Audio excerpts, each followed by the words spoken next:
इसकी एक चेकलिस्ट मैंने बनाई है। जब भी आप लोग कोई ट्रेड प्लान करते हैं तो एक बार ट्रेड लेने से पहले आप इस चेकलिस्ट को टिक मार्क कर लीजिए। आपको पता चल जाएगा कि आपकी एक्यूरेसी कितने % जो है वो सही है। ठीक है, तो इस चेकलिस्ट में सबसे पहले आता है मल्टीपल टाइम फ्रेम एनालिसिस। जब भी आप कोई ट्रेड प्लान करते हो तो उसके लिए आपको है ना मल्टीपल टाइम फ्रेम का एनालिसिस करना बहुत ज़रूरी होता है। आपको मंथली, वीकली और डेली, आवरली के चार्ट्स को देखना चाहिए कि वो किस तरीके से मूव कर रहा है, आपका ट्रेंड क्या है। आपको एक ओवरव्यू मिल जाएगा कि मंथली पर वो किसी सप्लाई जोन में है या फिर डेली पर किसी डिमांड जोन में है।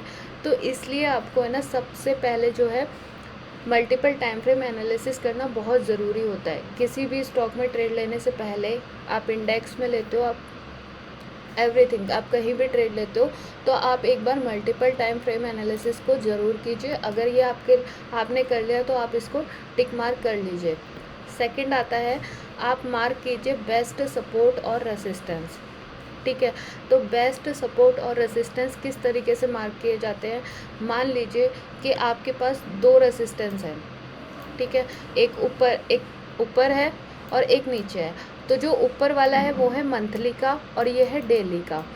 तो जब भी अगर कोई प्राइस सपोर्ट, ये रेसिस्टेंस है, किसी मतलब मंथली हायर टाइम फ्रेम के जोन से चल रहा हो तो वो हायर चांसेस होते हैं कि डेली का जो रेसिस्टेंस है वो ब्रेक हो जाता है।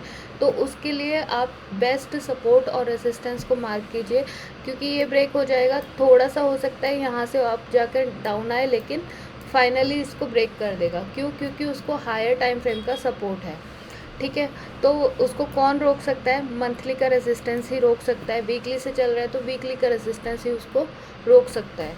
तो इसलिए आप मार्क कीजिए कि बेस्ट सपोर्ट और रेसिस्टेंस आपके पास हो, चाहे वो आपके मंथली के हो, वीकली के हो, डेली के हो। आप जिस भी टाइम फ्रेम पे मार्केट को देखते हो वो सपोर्ट और रेसिस्टेंस आपके पास होने चाहिए। आगे चेकलिस्ट की तरफ तो चेक कीजिए कि सेलिंग और बाइंग प्रेशर, आपने जो भी स्टॉक लिया है, आपके जिस पर आप एनालिसिस कर रहे हैं उस पर आप एक बार ये चेक कीजिए कि जो सेलिंग और बाइंग प्रेशर है वो बहुत ज़्यादा तो नहीं है, मतलब हैवी सेलिंग तो नहीं आ रही है या हैवी बाइंग तो नहीं आ रही है।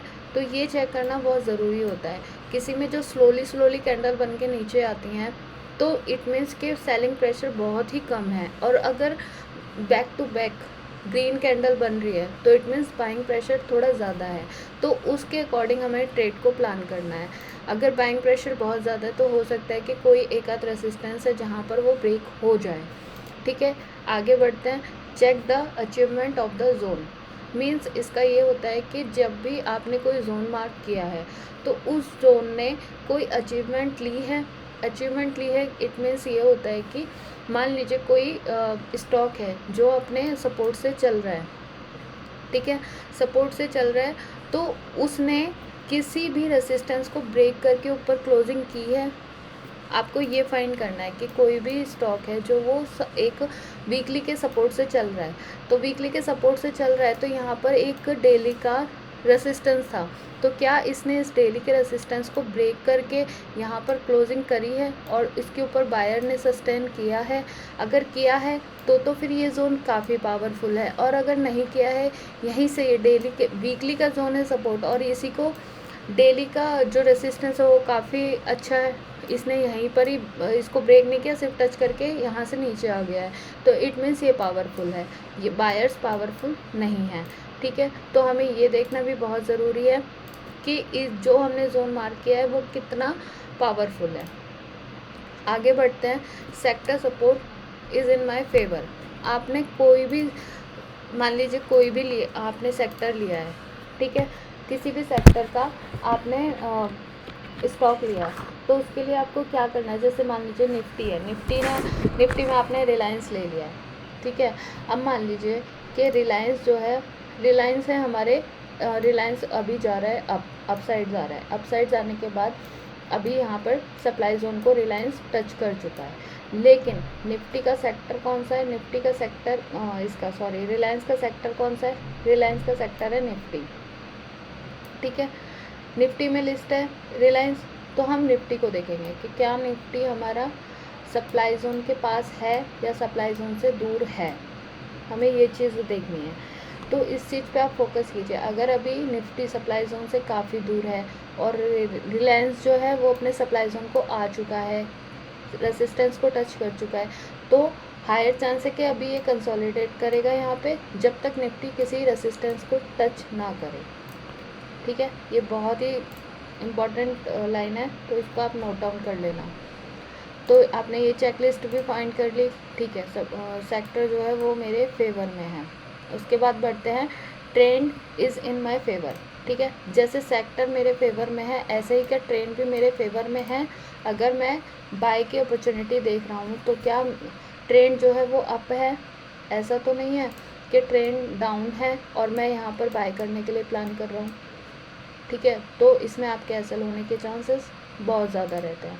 तो एक बार ट्रेंड को भी फाइंड कर लीजिए कि ट्रेंड मेरे फेवर में है, सेक्टर मेरे फेवर में है।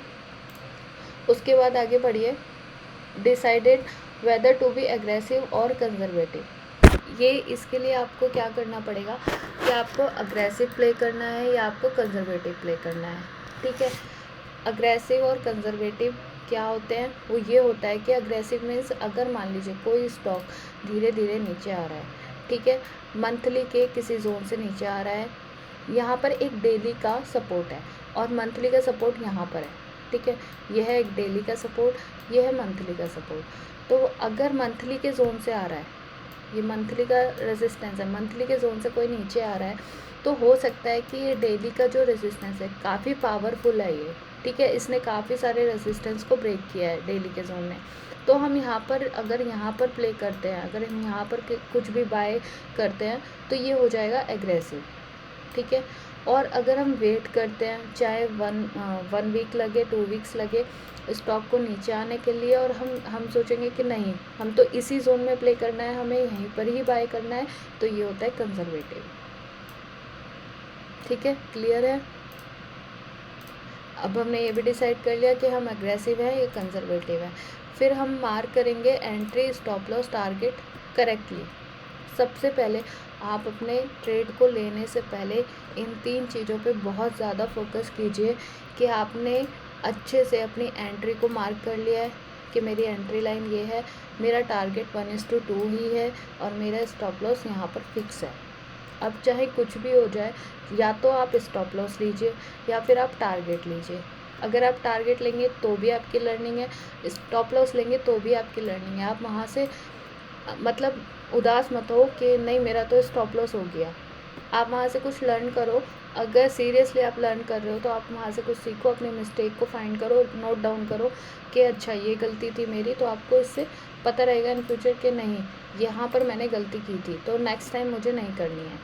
ठीक है, तो ये मार्क करने के बाद ही आप अपने एंट्री प्लान करें, उससे पहले अदरवाइज़ ना करें।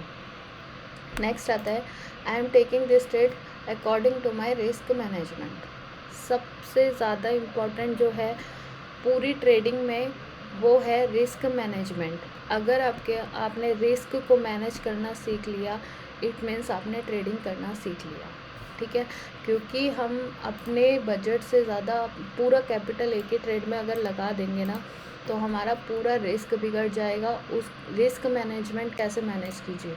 अगर आपने फाइंड किया है कि मुझे 1:2 ही टारगेट लेना है तो आप 1:2 लीजिए, उसके बाद चाहे वो 200-300 पॉइंट ऊपर चला जाए, आप वहाँ पर ग्रेड या फिर ये फेल मत कीजिए कि अरे यार मैं इस ट्रेड में बना रहता तो मेरे को इतना प्रॉफिट होता। आप काउंट करेंगे जाके जल्दी से कि अरे ये इतने पॉइंट्स ऊपर चला गया तो अभी मैं यहाँ पर होता तो मेरे को कितना प्रॉफिट होता।